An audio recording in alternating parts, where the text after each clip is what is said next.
Assalamualaikum warahmatullahi wabarakatuh.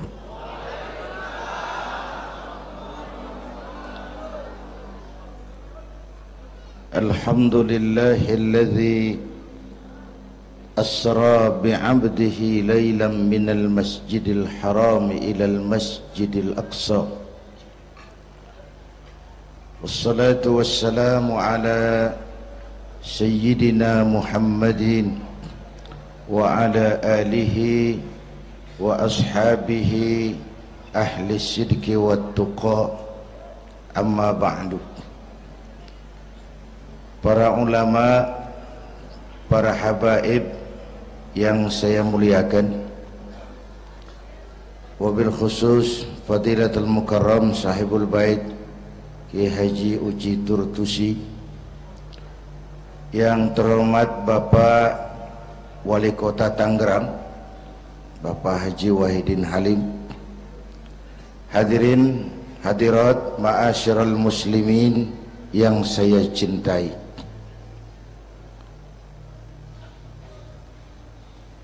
Pertama,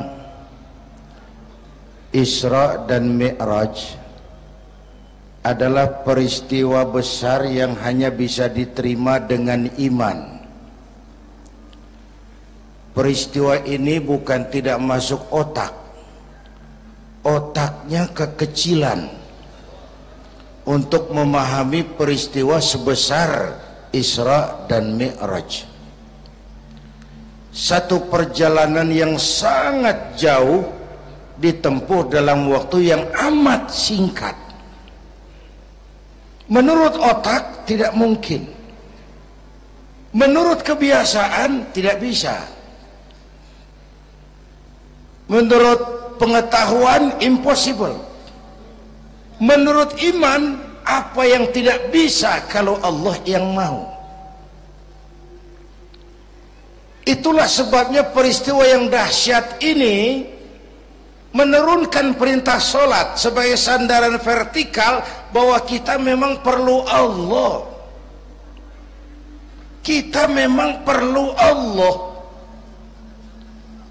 Itu sebabnya tempo hari lewat TV saya katakan, hidup yang paling tenang itu hidup model tukang parkir. Baik, tingali itu. Oh, pakai tingali ya. Tukang parkir di pasar, coba lihat, biar mobil banyak, mereknya bagus-bagus, nggak pernah sombong. Belum selesai, dengerin dulu, belum selesai.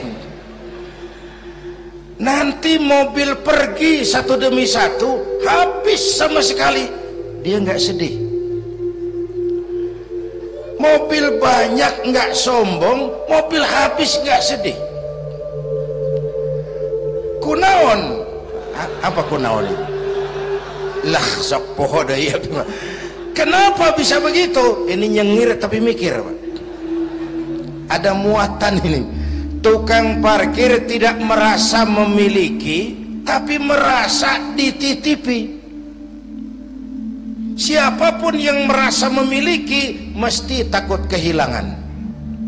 Tapi kalau merasa dititipi, jabatan, harta, anak, istri, itu semua sekadar titipan, hiduplah seperti tukang parkir.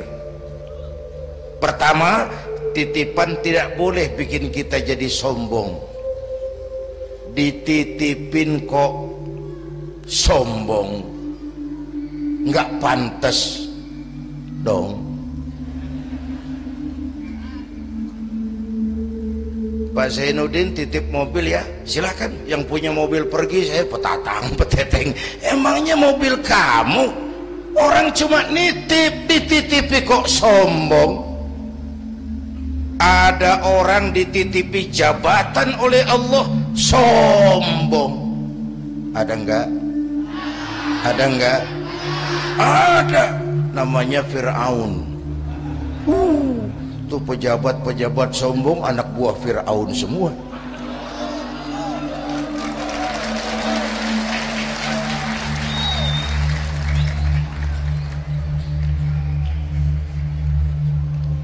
Ada orang dititipi harta oleh Allah jadi orang kaya, sombong, mentang-mentang kaya sama tetangga nggak mau kenal, mentang-mentang kaya orang lain kecil semua, mentang-mentang kaya jalan nggak nginjak tanah.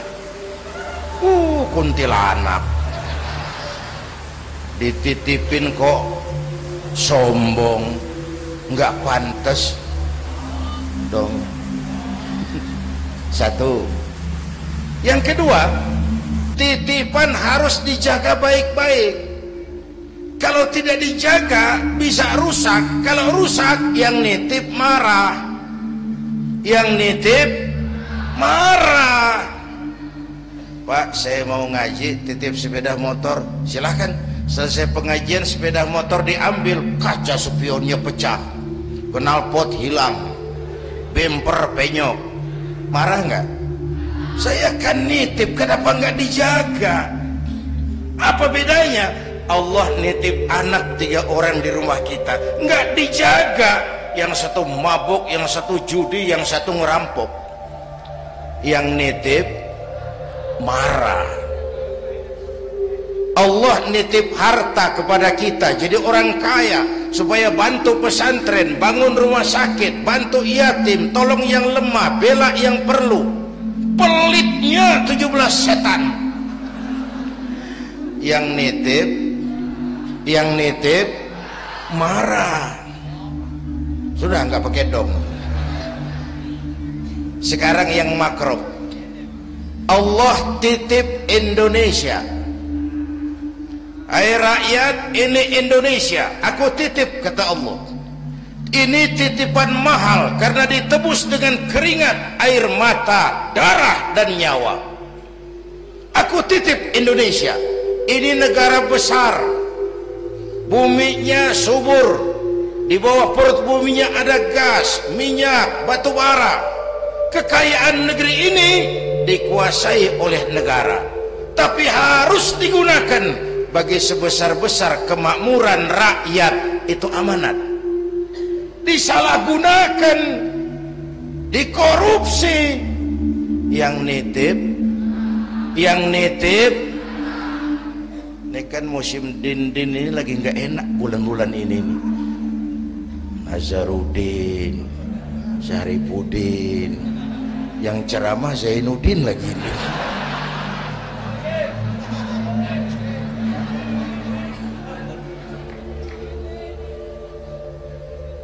Yang nitip marah. Kalau yang nitip marah, dia suruh makhluknya yang lain negur kita. Makhluknya yang lain diperintah negur kita. Siapa? Merapi, batuk, Bromo muntah, Semeru demam, Anak Krakatau menggigil, angin puting beliung, banjir di mana-mana, gempa, longsor, hujan es. Kebayoran hujan es. Tetangga saya udah nyiapin sirup, mau hujan es. Innalillahi wa inna ilaihi rajiun. Angin teh makhluk, mang. Air makhluk, gunung makhluk. Tidak mungkin makhluk bergerak sendiri. Eta teh Merapi teh demo, mang, demo. Kalau kita rakyat kecil demo, Satpol PP turun. Kalau Merapi demo, siapa yang mau ngademin? Mbah Marijan. Selesai. Mbah Marijan udah kumpul sama Mbah Surip di alam barzah tuh, udah rapat saya dengar. Kata Mbah Surip, tenang saja Mbah Marijan, tak gendong, aman.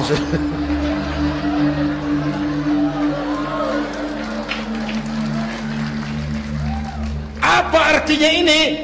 Kita perlu Allah, kita perlu Allah. 100 tahun kita bangun, selesai oleh gempa 5 menit.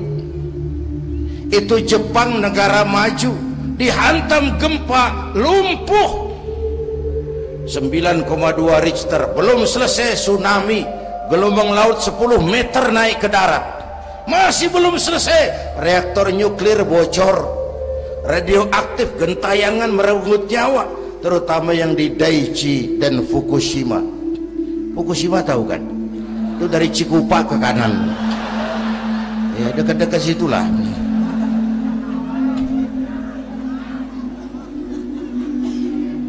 Kita perlu Allah.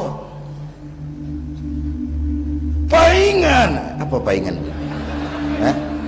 Pantesan lah.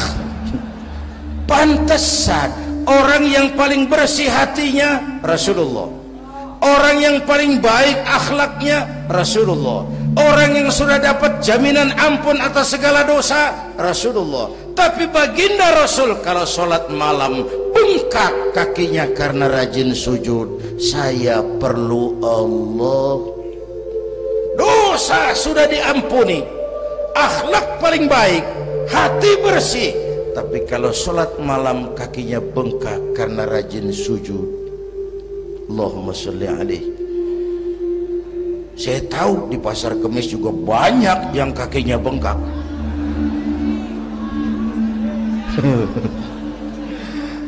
Kita perlu Allah. Itulah sebabnya dengan Isra Mi'raj turun perintah sholat agar kita punya senderan. Saya senderan ke tiang, tiangnya roboh, saya jatuh. Saya senderan ke tembok, temboknya ambruk, saya jatuh. Saya senderan sama orang kaya, dia jatuh miskin, saya selesai. Saya senderan sama jenderal, dia pensiun, saya selesai. Tapi kalau saya senderan kepada Allah, Allah tidak akan pernah miskin, tidak akan pernah berkurang kekuasaannya, tidak akan pernah lumpuh, dan seterusnya. Karena itu memperingati Isra Mi'raj, ayo dengan semangat memantapkan keimanan. Ini zaman entertain, orang pada pinter bikin bungkusan. Hati-hati sekarang banyak minyak babi cap unta. Sekarang ini kiai sama dukun tipis bedanya. Tuh kalau muncul di TV kadang-kadang kita bingung, kiai apa dukun sih? Pemburu hantu pakai sorban, ntar kiai gue suruh pakai helm. Atribut aja udah kacau sekarang. Ini zaman entertain, orang pandai bikin bungkusan. Maka kembali kepada ajaran agama, kita harus disiplin. Semua konsep agama muaranya disiplin. Syahadat apa? Disiplin akidah. Saya bersaksi tidak Tuhan selain Allah. Kalau begitu, saya tidak akan menyembah kecuali hanya kepada Allah. Saya tidak akan menyekutukannya dengan sesuatu pun. Lalu saya bersaksi Nabi Muhammad utusan Allah. Kemudian Nabi terakhir. Lalu tidak ada Nabi sesudah beliau. Harga mati, titik. Disiplin. Berapa kali kita sudah dibohongi Nabi pandemi palsu. Mulai dari Ahmad Musodik ya, pelatih badminton jadi Nabi. Innalillahi wa inna ilaihi. Dapat wahyu di Bogor. Padahal di Bogor biasanya orang dapat talas itu. Dapat wahyu, ditangkap polisi 4 tahun dihukum. Selesai dia rancai kek Bandung, namanya Sayuti, tukang cukur. Ngaku dapat wahyu jadi nabi lagi, dan anehnya ada aja yang ikut. Selesai lalu pindah ke Jakarta, Lia Edan, ngaku Jibril, ditangkap di polisi, dihukum 2 tahun, 3 bulan lalu sudah bebas. Tangkap, paling hebat polisi kita itu bukan cuma teroris, Jibril. Di mana di dunia ada polisi nangkap Jibril kalau bukan?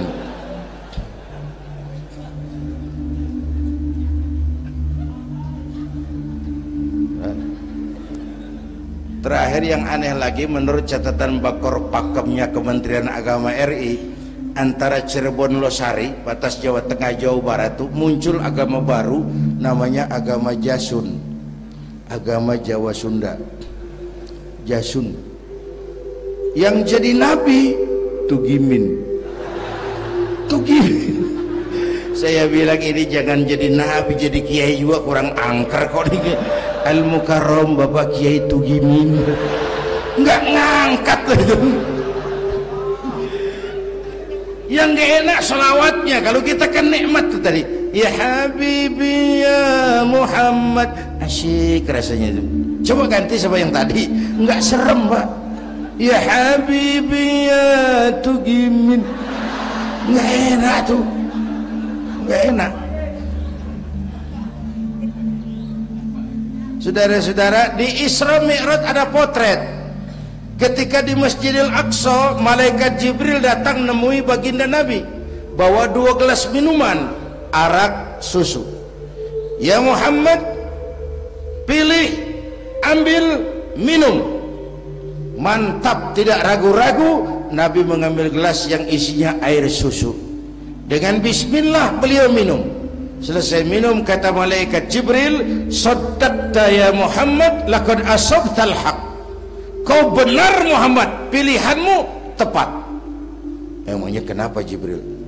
Kalau arak yang kamu pilih, kamu ambil, kamu minum, habis umatmu jadi pemabuk semua. Ini potret Pak. Itu yang tiap hari kita hadapi, yaitu arak, susu, benar, salah, hak, batil, ma'ruf, munkar, halal, haram. Hati-hati, jangan salah pilih, karena ini zaman entertain. Banyak minyak babi cap onta. Kalau minyak onta cap babi itu masih halal. Ini minyak babi cap onta, kita terpedaya ngelihat merek onta. Iya mereknya onta, gambarnya onta, isinya minyak babi. Berapa bulan yang lalu ada penyanyi pencipta lagu mati, namanya Ari Bowo. Masih ingat lagunya? Bercerita tentang madu di tangan kananmu, racun di tangan kirimu. Kalau itu situasinya, memilih tidak sulit. Kenapa? Alamat jelas, madu di kanan, racun di kiri. Masa ambil yang di kiri? Goblok amat. Si amat saja tidak goblok. Sekarang ini alamat dibikin samar. Madu di mana, racun di mana tidak jelas. Lebih celaka lagi sekarang, banyak racun bermerek madu. Banyak racun bermerek madu. Kita terpedaya, terpesona, terpukau, akhirnya salah pilih. Maka resepnya, jangan jauh dari ulama, makmurkan majelis taklim. Ini zaman entertain, orang pandai bangun pencitraan. Tuh, satu hal pertama yang ingin saya sampaikan. Iya, saya lihat jam doang. Sampai pagi, Beb. Yang kedua, ketika perjalanan dimulai, ada suara dari sebelah kanan, Muhammad berhenti sebentar. Jangankan berhenti, menoleh saja tidak. Kanan selamat dari kiri, Muhammad berhenti sebentar, menoleh pun tidak. Kanan kiri selamat dari arah depan. Ada perempuan tua, pakaiannya menyolok, lipstiknya tebal, nenek-nenek pakai blue jean. Muhammad berhenti sebentar, menoleh pun tidak. Sudah lewat, kata malaikat Jibril, untung kamu tidak menoleh Muhammad. Kenapa Jibril? Panggilan kananmu Yahudi, kalau kamu menoleh umatmu cenderung Yahudi. Panggilan kirimu Nasrani, kalau kamu menoleh umatmu gandrung kepada Nasrani. Itu perempuan tua dengan pakaian menyolok, itu dunia Muhammad. Dunia teh sudah tua, tapi karena dipoles, dibangun, dipoles, dibangun, dibangun, dipoles, orang nggak terasa kalau dunia sudah tua. Berebut harta, berebut warisan, sama juga berebut nenek-nenek. Makan habisin. Ini perjalanan, ini pun potret. Panggilan Yahudi, panggilan Nasrani, panggilan dunia, materialisme, hedonisme, berat sekarang ini. Berapa malam lalu saya masuk Serpong. Saya senang lihat Serpong berubah jadi kota satelit. Bangunannya bagus-bagus. Saya telisik, sekolahnya Don Bosco, Santa Maria, Santa Ursula. Gerejanya, mbahnya gereja dibangun di pojok Serpong. Awas panggilan Nasrani. Saya masuk Bekasi, Sukmajaya. Sekolahnya Yayasan Penabur. Mulai dari TK sampai perguruan tinggi. Gerejanya besar. Awas panggilan Nasrani. Bahkan di Karawang mereka sudah bangun kuburan mahal. San Diego. Ada teman saya pengusaha bikin pesen kuburan 200 meteran itu 5 miliar. Karena tanahnya berbukit, bergunung, indah, dan malaikatnya rada baik. 5 miliar.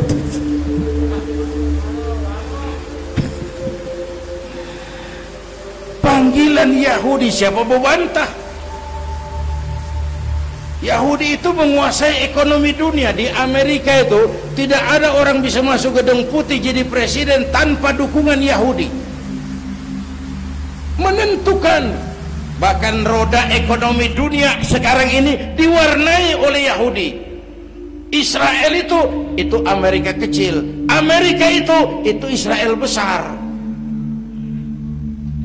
Lalu panggilan Nasrani dengan segala gaya dan dana.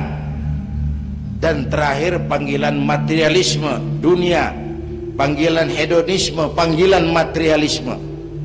Menghadapi panggilan-panggilan ini, ayo kita umat Islam luruskan saf, rapatkan barisan, jangan jauh dari ulama, makmurkan majelis taklim. Itu yang kedua. Yang ketiga, Haram Aqsa ini perjalanan vertikal katanya. Aqsa Aras ini perjalanan vertikal. Haram Aqsa perjalanan horizontal. Aqsa Aras perjalanan vertikal. Hablum minan nas, hablum minallah. Isra Mi'raj mau ingatkan kita, semua kita perantau di dunia ini. Perantau harus pulang. Orang yang selesai merantau di dunia disebut telah pulang ke rahmatullah. Kenapa pulang? Perantau, nggak boleh netep. Bodoh kalau ada perantau, tahu perantau tapi nggak pernah mikirin pulang. Dan saya mau bilang, orang pulang sebenarnya enak. Ayo contoh beberapa soal etimologis. Waktu SD dulu ada pelajaran yang kita nggak suka, gurunya galak. Pas pelajaran dia pengumuman, Bapak guru tidak masuk sekolah, anak-anak boleh pulang. Seneng nggak? Seneng nggak? Kenapa seneng? Karena boleh pulang. Orang pulang seneng. Contoh lagi, Lebaran masyarakat pulang mudik, seneng nggak? Kenapa seneng? Pulang. Orang pulang seneng. Sekarang selesai hidup di dunia, kita pulang kepada Allah, seneng nggak? Ragu-ragu, mau bilang seneng takut besok gitu. Mestinya seneng pulang. Apa yang bikin pulang yang satu itu kok berat? Kelihatannya dua. Pertama, kita ini sering mencintai sesuatu berlebihan, berakar di hati. Datang saat pulang tidak siap menghadapi perpisahan. Ada yang bergantung di sini, pulang jadi berat. Kalau cinta Allah sepenuhnya, cinta alam seperlunya, pulang enak. Yang kedua, bekal nggak cukup, sengsara di jalan, pulang jadi berat. Nggak punya bekal kok pulang, itu nekat. Belum sempet sholat modar, loh kok berani amat nggak punya bekal pulang.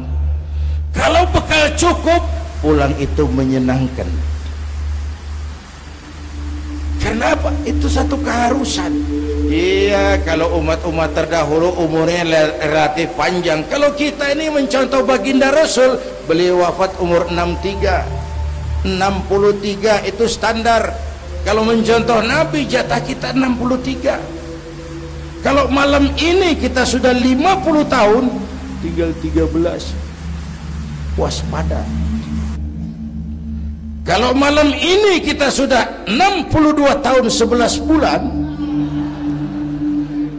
udah jangan pakai pantangan, apa aja makan lah Pak, sebulan lagi tuh. Sebulan lagi, syukur-syukur dapat bonus. Dan saya bilang mati itu tidak pakai abjad. Kalau pakai abjad bisa nunggu. Mati bang ngacak. Kadang-kadang kakeknya segar bugar, cucunya baik. Kalau mati pakai abjad enak nunggunya. Tahun ini yang mati A, tahun depan B, tahun berikutnya C, lalu D, terus F, lalu G, lalu H. Saya Z.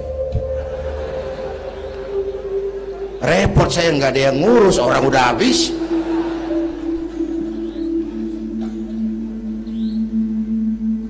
Bapak Ibu hadirin, malah aneh. Jam 6 pagi sopirnya mati. Jam 10 siang, 4 jam kemudian Mbah Suripnya yang mati. Sebelum mati dia pesan sama teman saya W.S. Rendra, Mas, saya kalau mati tolong dikubur di bengkel teater Depok. Monggo, dikubur sama Rendra.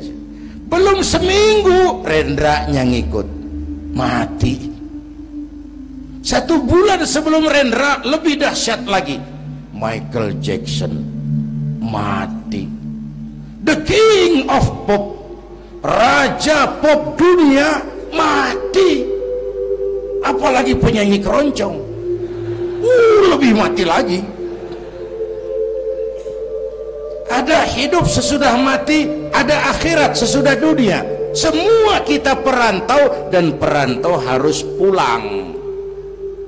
Bapak Ibu hadirin yang saya hormati, oleh karena itu, dengan semangat itu, ayo kita tingkatkan ibadah kepada Allah Subhanahu. Penutup, Isra Mi'raj itu filter. Setelah terjadi peristiwa itu kelihatan, yang beriman makin mantap, ini golongan Abu Bakar Siddiq. Yang kafir makin kurang ajar, ini golongan Abu Jahal, Abu Lahab, Abu Sufyan, dan abu-abu lain kumpul di situ. Yang ragu-ragu kafir lagi. Ini kristalisasi. Maka dengan memperingati Isra Mi'raj ditambah dengan semangat sholat berjamaah, ayo kita jaga kesatuan, persatuan, kerukunan, dan kekompakan. Bapak Ibu hadirin yang saya hormati, saya bersyukur walaupun belum pernah hadir, tapi saya tahu tiap minggu pagi pengajian Kiai Uci ini dibanjiri oleh jamaah. Alhamdulillah, kita doakan beliau diberikan kekuatan dan pengajian jalan terus sampai kira-kira kiamat, kurang seminggu. Jangan sampai kiamat lah, ngeri. Saudara-saudara, itu yang kita perlukan sekarang.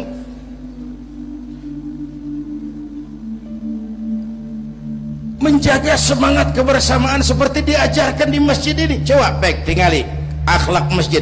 Siapapun masuk masjid, copot sendal, buka sepatu. Kenapa? Tidak ada warga kelas 1 di sini. Semua sama di depan Allah. Ini masyarakat yang mau kita bangun. Lurah masuk masjid, buka sepatu rah. Camat masuk masjid, buka sepatu mat. Wali kota masuk masjid, buka sepatu. Ini Pak yang ngomong dia tuh. Sembarangan tahta. Gubernur masuk masjid, buka sepatu nur.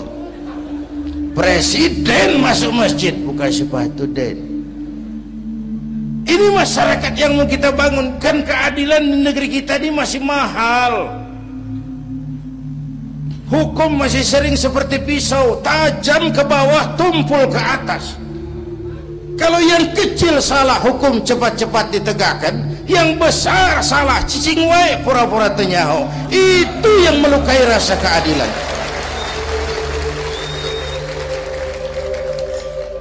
Bapak Ibu hadirin yang saya hormati, itu yang melukai rasa keadilan. Kalau mau lapor kehilangan ayam, itu harus jual kambing. Ingin menang berperkara, jual sapi. Ngurusin ayam hilang kok jual kambing, jual sapi. Itu harga keadilan yang harus kita bayar. Karena itu ke depan belajar dari sejarah, kita bukan cuma perlu pemimpin pinter, tapi juga benar. Malahan lebih baik benar enggak tapi pintar ketimbang pintar tapi enggak benar. Capek dibohongi pemimpin yang cuma pinter tapi enggak benar. Disuruh ngurus beras malah nimbun beras, disuruh ngurus laut jadi bajak laut, disuruh ngurus hutan rame-rame jadi orang hutan. Gitu. Kita rindu munculnya sosok-sosok macam Umar bin Abdul Aziz. Punten nih, itu Umar bin Abdul Aziz waktu terpilih jadi khalifah, yang pertama diucapkan innalillahi wa inna ilaihi raji'un. Terpilih jadi presiden bukan alhamdulillah, innalillah. Pagi dilantik, malam pesta. Pesta apa? Dangdut? Enggak. Pesta air mata. Di mana? Di mihrab dalam masjid, sujud sambil berlinang air mata. Istrinya tanya, "Bang?" "Iya sayang." "Oh, udah dengerin aja, orang improvisasi." "Iya sayang, abang kan sekarang jadi khalifah." "Kenapa nangis, Pak?" "Itu Fatimah, itu sebabnya saya nangis karena saya dipilih aklamasi secara sebagai khalifah. Setelah jadi pemimpin yang terbayang oleh saya, yatim piatu yang merintih kelaparan, janda-janda tua yang perlu bantuan, rakyat saya yang belum bisa menemukan haknya secara wajar, saya takut saya zalim kepada mereka. Saya nangis mohon pertolongan Allah." Pagi dilantik, malam pesta, tahajud. Esok harinya karena pemimpin baru, banyaklah pejabat-pejabat gubernur cari muka. Namanya presiden baru, ada yang kirim emas, pakaian mahal, berlian, mutiara, dikumpulkan sama istrinya. Umar tanya, "Fatimah?" "Iya bang." "Banyak hadiah yang kau terima?" "Banyak bang, intan, berlian, mutiara, emas." "Kau senang?" "Saya senang bang." "Oke, kalau kau senang itu hadiah intan, berlian, mutiara, kumpulkan sebanyak-banyaknya dan besok kita cerai. Tapi kalau kau sayang saya, itu hadiah intan, berlian, mutiara, jual, uangnya masukkan baitul mal untuk ngurus rakyat kita." Apa jawab istrinya? Istrinya pun istri beriman, gak mentang-mentang istri pejabat lalu ikut-ikutan borong proyek suaminya. Kata Fatimah, "Abang?" "Iya sayang." "Apalah artinya intan berlian tanpa engkau di sisiku bang?"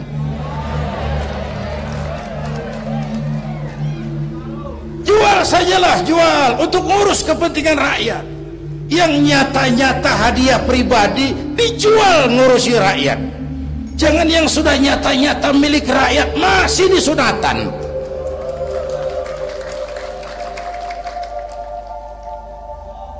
Yang antik lagi, satu malam beliau kerja di kamar, pakai lampu templok, nulis. Datang seorang tamu, "Assalamualaikum ya Amirul Mukminin." "Waalaikumsalam." "Silakan duduk." "Ada apa?" "Enggak, cuman mau ngobrol." Ngobrol urusan pribadi khalifah, kita kan teman lama." "Oke baik."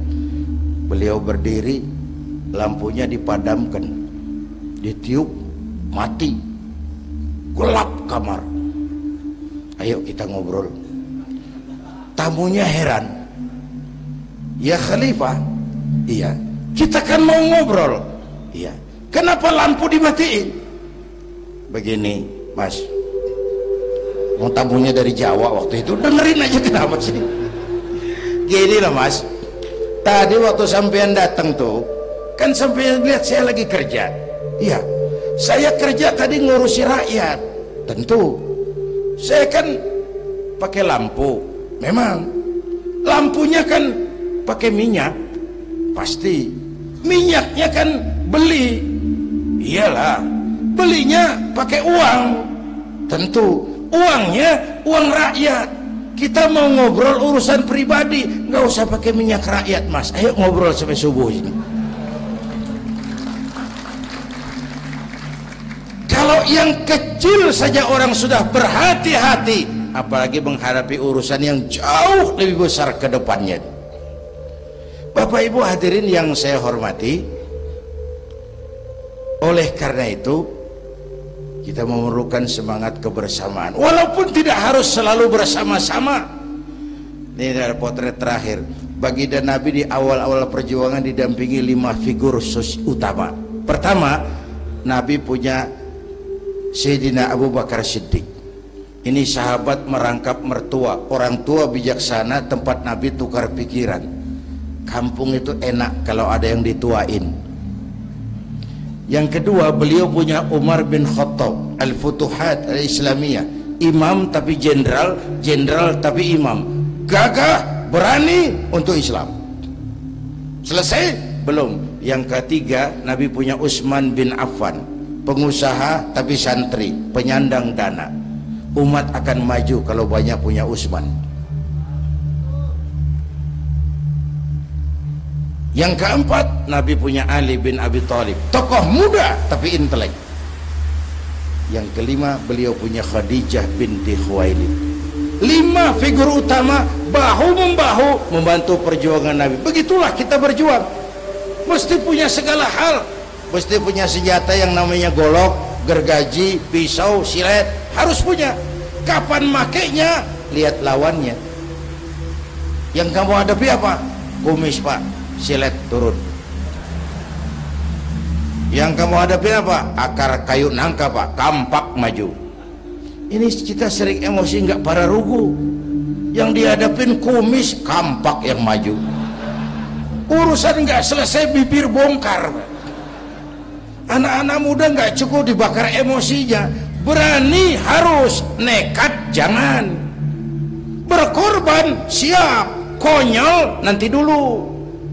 Mati syahid ayo, mati sangit jangan. Berani sama nekat tipis loh bedanya. Berani harus, nekat jangan. Berkorban siap, konyol nanti dulu. Bapak Ibu hadirin yang saya hormati, dengan semangat kebersamaan saya yakin kita bisa berbuat lebih banyak. Inilah barangkali sekelumit ikut tasyakur saya, mudah-mudahan ada manfaatnya buat kita semua. Lebih kurang mohon maaf. Usikum wa iyaya bitaqwallah. Aqulu qawli hadza wassalamu alaikum warahmatullahi wabarakatuh.